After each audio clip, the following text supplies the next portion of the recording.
So I know most of you are probably riding the high of that great Alien Romulus trailer, and it does look sweet.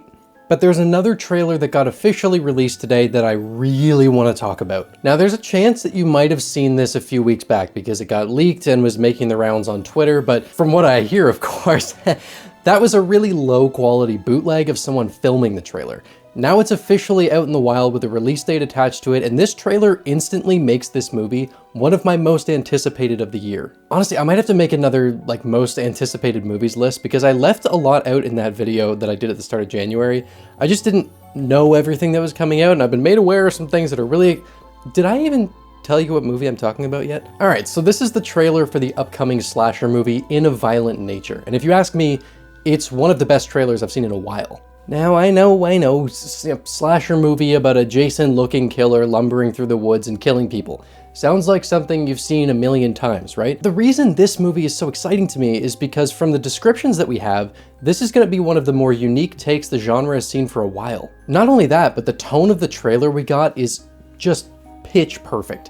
So let's take a closer look at what we know about this movie so far. Prepare for a gush fest. In a Violent Nature was written and directed by Chris Nash, who's a Canadian filmmaker. Let's fucking go. The whole thing was shot in the Ontario wilderness, which is really cool to me because my great-grandparents had a cottage out there that I went to a few times, and I've always adored that kind of location and thought it would fit the genre really well. Plus, Canadian slashers are awesome. So here's what's said on the IMDb page. In a Violent Nature is an ambient horror slasher that methodically depicts the enigmatic resurrection, rampage, and retribution of an undead monster in a remote wilderness. First of all, ambient slasher is one of the most appealing descriptors they could have possibly gone with for me, because while I love fun, over-the-top slashers, I feel like the more atmospheric, tone-driven ones aren't popping off as much as I'd like, so hearing that is immediately a plus to me. It doesn't seem like this is just marketing speech either, because from the little information we have to go off of here, it definitely seems like ambient slasher is the best way to describe this thing. The trailer gives us a lot of indication as to what that sort of descriptor actually means as we watch this slow, meticulous zombie thing walk through the forest. I love the natural lighting being used because it gives a really genuine look to the movie, and the shots we see of the hazy sunset capture a feeling of dread that I feel like I've had since I was a kid, but I very rarely see in movies. There's just something about this that I absolutely adore. The imagery throughout the trailer is honestly perfect, and it's the sort of thing you'd expect to see in a really well-made Friday the 13th sequel. We've got foggy lakes in the early morning with some early fall trees changing color in the back, isolated and windy roads, dilapidated buildings and grassy fields.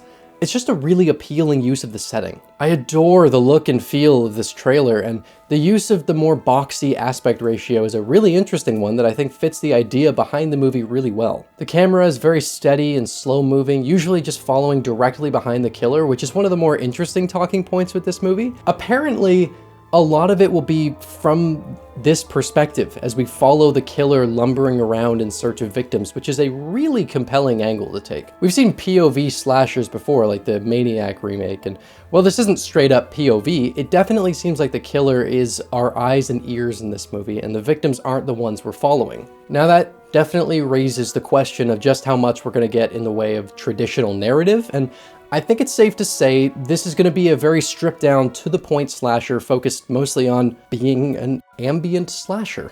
That definitely hints more towards this movie's focus being on the vibe rather than telling a full-blown story or building up characters, and I'm sure that won't be everyone's cup of tea, but since I'm so into the tone that was set in this trailer, I'm all for Nash leaning fully into that. The 94-minute runtime is another indicator that we're getting a pretty straight-up slasher, and that does seem like the sweet spot for a runtime of a movie with this sort of approach. From what I'm gathering in the trailer, it looks like we're gonna follow this killer from early in the morning when he's first resurrected, and then go through an entire day of slaughter into the night, which is a really cool idea. I wonder how much we're gonna get in the way of backstory for the killer, or if it's gonna be very simply, he's an undead slasher. I wouldn't be surprised, honestly, because the trailer ends with a quote that I just adore, and it might sum up the whole thing. Animals don't get too hung up on reason. They just keep killing. So that does sum up the movie. Then this really is going to be a super focused and bare-bones slasher, and whether or not that's appealing to you is going to come down to personal preference.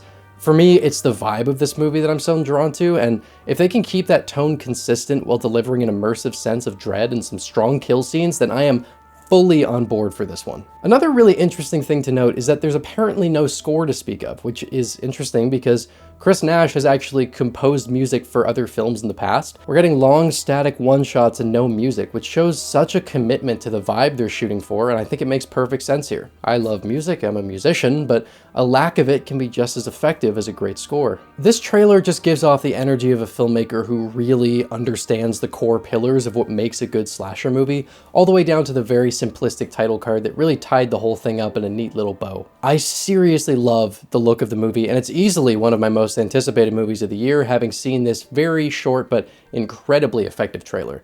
It'll be coming exclusively to theaters on May 31st, and I'm hoping beyond hope that it's playing near me, because you bet your ass I'm going to be wanting to see this one as soon as possible. It seems right up my alley. I love the setting, the camera work and natural lighting are beautiful. The reactions to people seeing the killer feel so raw and frightening. The killer himself seems really intimidating and seems to know exactly how he wants to spend his day, and the powerful vibe speaks to me in such a way. I can't wait. I'm super excited for In a Violent Nature, and I'm curious to see how you all feel about this pretty unorthodox slasher. It'll eventually be coming to Shudder after the theatrical run, so if you can't catch it in the theater, hopefully it won't be too long before we can watch it at home. So yeah, let me know what you think about this thing. I'm really interested because it seems like this is going to be a very specific target audience, and it's probably going to be pretty divisive, so sound off your thoughts. I'll definitely be making a video about this one as soon as I get the chance to see it, but until then, thank you for stopping by Rocklin Graves. I hope you've enjoyed your stay.